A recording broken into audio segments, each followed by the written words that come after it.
नमस्कार, स्वागत है आपका। मैं हूं आपके साथ करिश्मा रायतावर और चलिए फटाफट नजर डालते हैं सुपरफास्ट खबरों पर।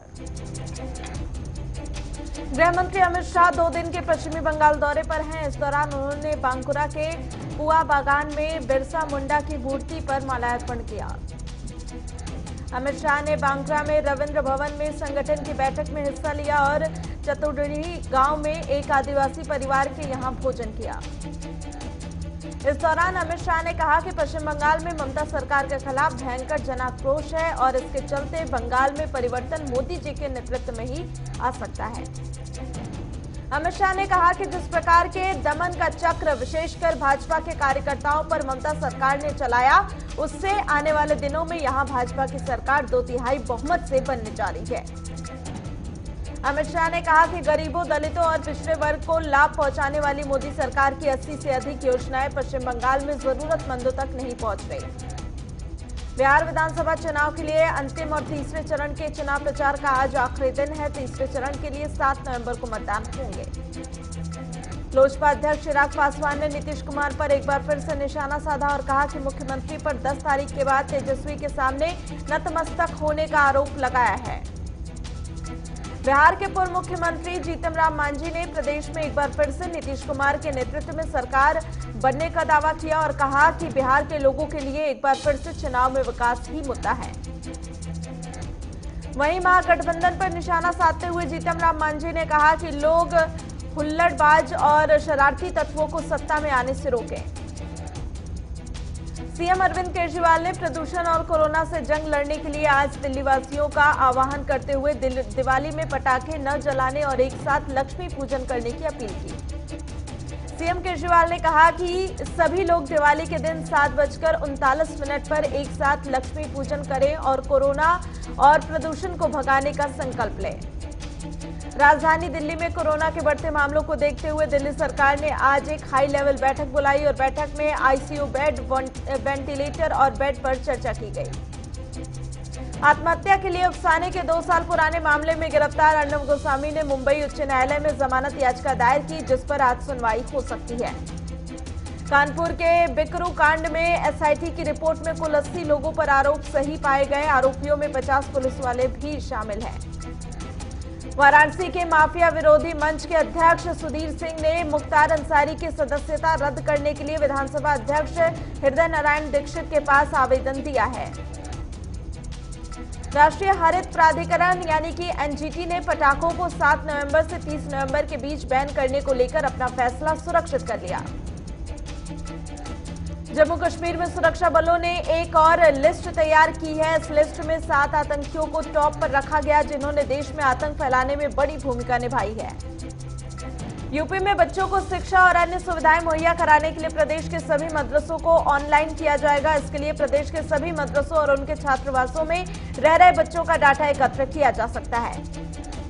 हाथरस केस के मामले में यूपी एसटीएफ ने पॉपुलर फ्रंट ऑफ इंडिया में जुड़े 4 सदस्यों को 3 दिन की पुलिस रिमांड पर लिया है। चारों आरोपियों को दिल्ली से हाथरस जाते वक्त मथुरा से गिरफ्तार किया गया था। यूपी एसटीएफ इन चारों से पीएफआई लिंक और हाथरस हिंसा की साजिश को लेकर पूछताछ करेगी।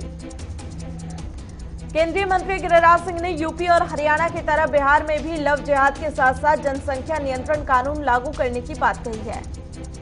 केंद्रीय मंत्री गिरिराज सिंह ने कहा कि अगर एनडीए की सरकार बनती है तो वह निजी तौर पर एनडीए सरकार को लव जिहाद जैसा कानून बनाने के लिए नीतीश सरकार पर दबाव बनाएंगे।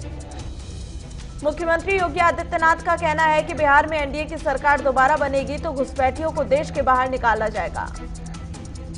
उत्तर प्रदेश में एमएलसी चुनाव के लिए समाजवादी पार्टी ने 11 प्रत्याशियों के नाम का ऐलान कर दिया है। सरकारी काम में उदासीनता और अनियमितता के आरोपों के बाद से सीएम योगी ने बहराइच और वाराणसी के उपायुक्त को निलंबित करने का आदेश दिया और दोनों ही अधिकारियों के खिलाफ अब विभागीय जांच होगी। केंद्रीय मंत्री प्रकाश जावड़ेकर ने पंजाब में रेलबंदी के लिए राज्य सरकार को जिम्मेदार ठहराया और कहा कि लॉ एंड ऑर्डर की जिम्मेदारी राज्य सरकार की है। प्रकाश जावड़ेकर ने कहा कि राज्य सरकार किसानों से बात कर सकती है और केंद्र का इससे कोई लेना देना नहीं है। जो भी उनका बिजली का कोटा है, हम उन्हें प्रदान कर रहे हैं।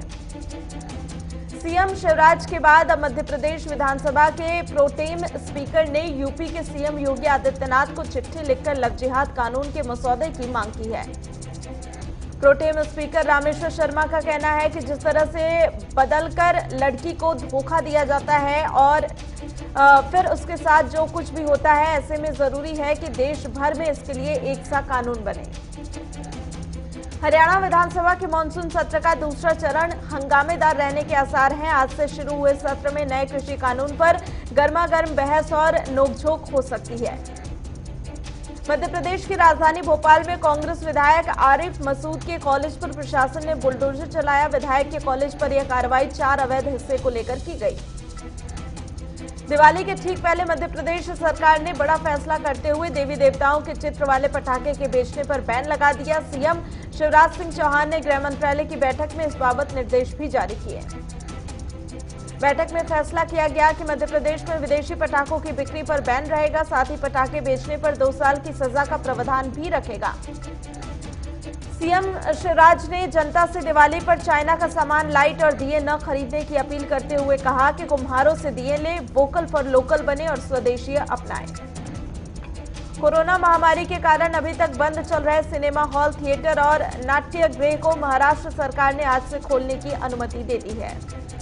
राज्य सरकार की ओर से जारी आदेश के अनुसार सिनेमा हॉल, थिएटर और मल्टीप्लेक्स को 50% दर्शक क्षमता के साथ खोलने की मंजूरी दी गई है।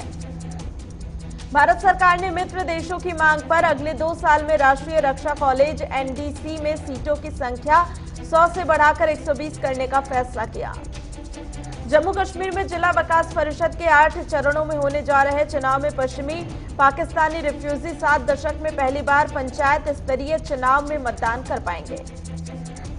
मध्य प्रदेश के निवाड़ी जिला मुख्यालय के बाहर बुजुर्ग गांव में एक 3 साल का बच्चा 200 फुट गहरे बोरवेल में गिर गया। प्रशासन की ओर से बच्चे को निकालने के प्रयास किए जा रहे हैं। डीआरडीओ की ओर से ओडिशा तट से पिनाका रॉकेट प्रणाली के नए संस्करण का सफलतापूर्वक परीक्षण किया गया और इस दौरान लगातार 6 रॉकेट छोड़े गए और प्रशिक्षण के दौरान लक्ष्य पूरा करने में सफलता मिली। परीक्षण के बाद डीआरडीओ ने बताया कि यह रॉकेट अत्याधुनिक दिशा सूचक प्रणाली से लैस है, जिसके कारण यह सटीकता से लक्ष्य की पहचान कर उस पर निशाना साधने में सफलता हासिल करता है।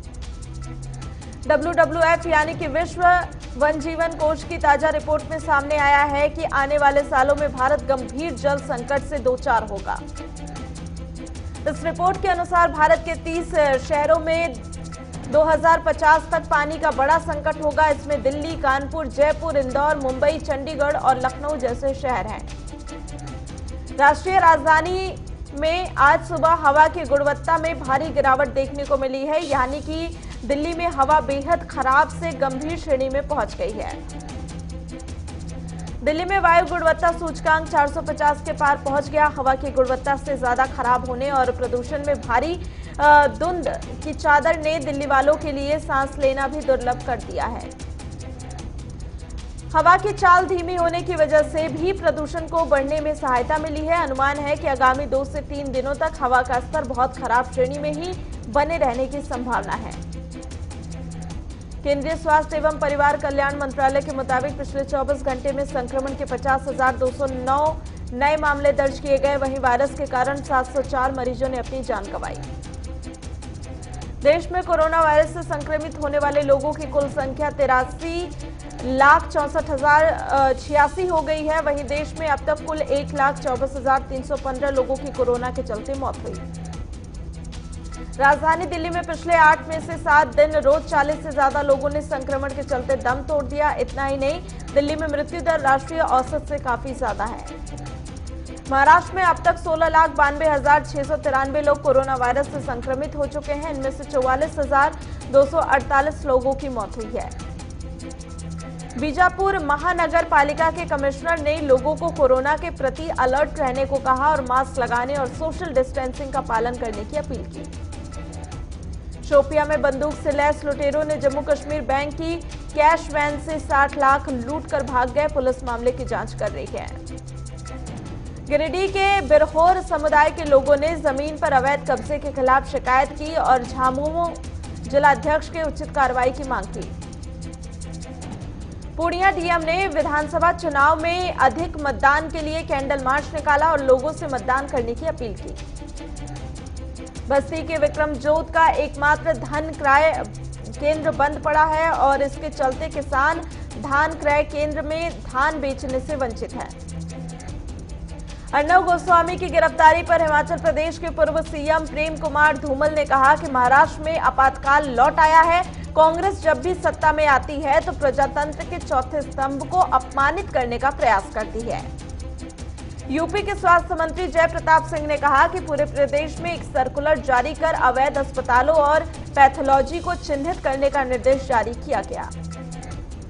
अथड़ी में चीनी मिल की शुरुआत की गई। डीसीएम ने कहा कि यह कारखाना देश का दूसरा सबसे बड़ा चीनी उत्पादन कारखाना है।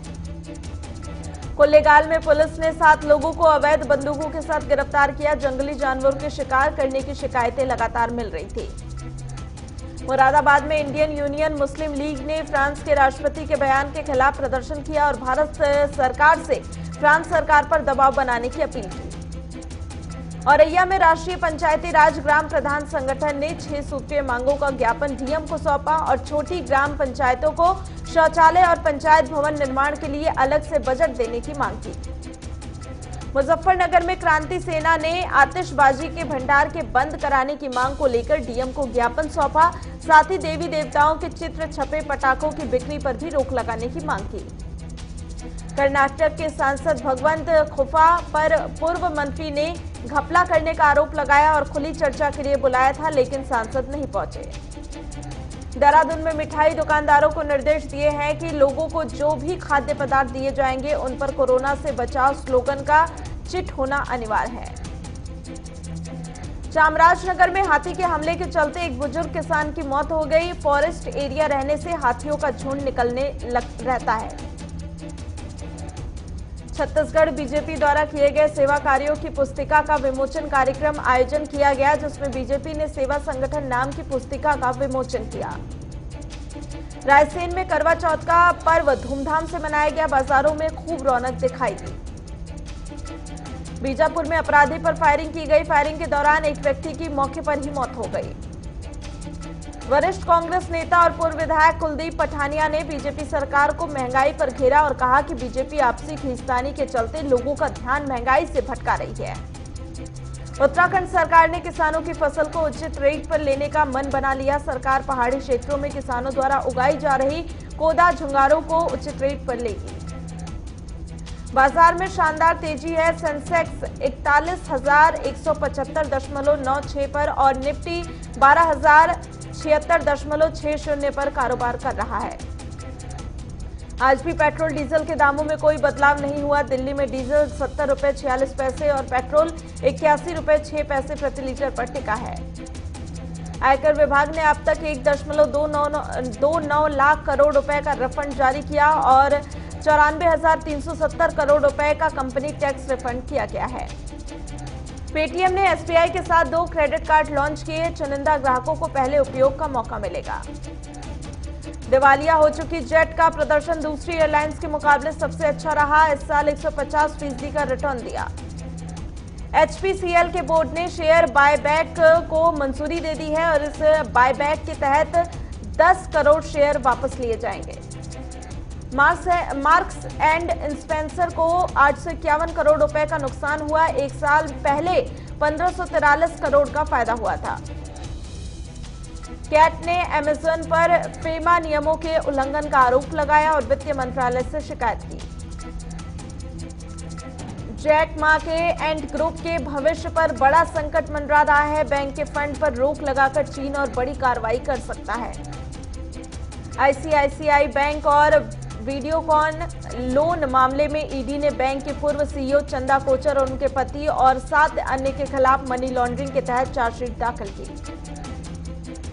बाइडेन ने बड़ी बढ़त बना ली है। ट्रंप ने मतगणना में गड़बड़ी के आरोप लगाए। मामला सुप्रीम कोर्ट पहुंचने की नौबत पर है।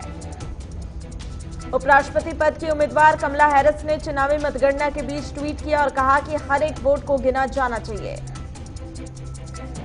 अमेरिकी राष्ट्रपति चुनाव में नतीजों में देरी के कारण समर्थकों की कई शहरों में हिंसक झड़प हुई। व्हाइट हाउस के बाहर प्रदर्शन लोग कर रहे हैं। नस्लवाद का ट्रम्प कार्ड फेल हो गया। 87% अश्वेतों और 64% एशियाई लोगों ने बाइडेन को चुना। जीतने वाले सभी भारतीय डेमोक्रेट्स हैं। भारतीय अधिकारियों को एक और कामयाबी मिली है। नीरव के खिलाफ ब्रिटिश अदालत ने भारतीय सबूतों को स्वीकार कर लिया है। अमेरिका ने ताइवान को ड्रोन बेचने को मंजूरी दे दी। अमेरिका का यह निर्णय चीन के लिए बड़ा झटका माना जा रहा है। सेना प्रमुख जनरल एमएम नरवणे नेपाल यात्रा पर है। नेपाल से सीमा विवाद के बाद यह नरवणे का पहला दौरा है। चीन कोरोना महामारी पर काबू पाने में अपनी कामयाबी को अब स्कूलों में पढ़ाएगा। चीन के शिक्षक मंत्रालय ने इसके लिए तैयार पाठ को मंजूरी दे दी है। थाईलैंड के दौरे पर पहुंची हंगरी के विदेश मंत्री पीटर कोरोना संक्रमित पाए गए। पीटर को अस्पताल में भर्ती किया गया। राष्ट्रपति चुनाव के बीच अमेरिका पेरिस जलवायु समझौते से अलग हो गया है। ट्रंप ने 2017 में ग्रीन हाउस गैसों में कटौती की थी। अक्षय कुमार की फिल्म लक्ष्मी का सॉन्ग बम भोले लोगों को काफी पसंद आ रहा है। सॉन्ग बम भोले में अक्षय ने 100 किन्नरों के साथ डांस किया। करणी सेना ने डायरेक्टर और प्रोड्यूसर प्रकाश झा के नाम नोटिस भेजा है। वेब सीरीज आश्रम सीरीज की रिलीज रोकने की मांग की गई है। अभिनेता विजय राज को छेड़छाड़ के आरोपों के चलते विद्या बालन स्टारर फिल्म शेडनी से बाहर निकाल दिया गया। प्रोड्यूसर को 2 करोड़ का नुकसान होगा। पिता की मौत के कुछ ही दिनों बाद ग्लैमरस तस्वीर शेयर करते हुए दिव्या अग्रवाल ट्रोल हुई। बोली, लोग सिर्फ रोते हुए देखना चाहते हैं। अभिषेक बच्चन फिल्म में अब एक भ्रष्ट नेता का किरदार निभाने वाले हैं। फिल्म एक मुख्यमंत्री के इर्द गिर्द रची जानी है। मुंबई दिल्ली आमने सामने जीतने वाली टीम सीधे फाइनल में पहुंचेगी और हारने वाली टीम को एक और मौका मिलेगा। टीम इंडिया के कप्तान विराट कोहली का आज 32वां जन्मदिन है। खेल जगत के दिग्गजों ने उन्हें बधाई दी। आईसीसी वनडे रैंकिंग में कोहली और रोहित टॉप 2 में बरकरार हैं। गेंदबाजी के शीर्ष 10 में बुमराह अकेले भारतीय हैं। सनराइजर्स हैदराबाद के कप्तान डेविड वार्नर लगातार 6 सीरीज में 500 से ज्यादा रन बनाने वाले पहले बल्लेबाज बन गए। संदीप शर्मा इंडिया के स्टार तेज गेंदबाज बुमराह से विकेट लेने में आगे निकल गए हैं। विराट कोहली को आईपीएल में 7 बार आउट करने वाले एकमात्र गेंदबाज हैं। और इसी के साथ सुपरफास्ट खबरों में इतना ही। देश और दुनिया की तमाम खबरों के लिए आप बने रहिए हमारे साथ।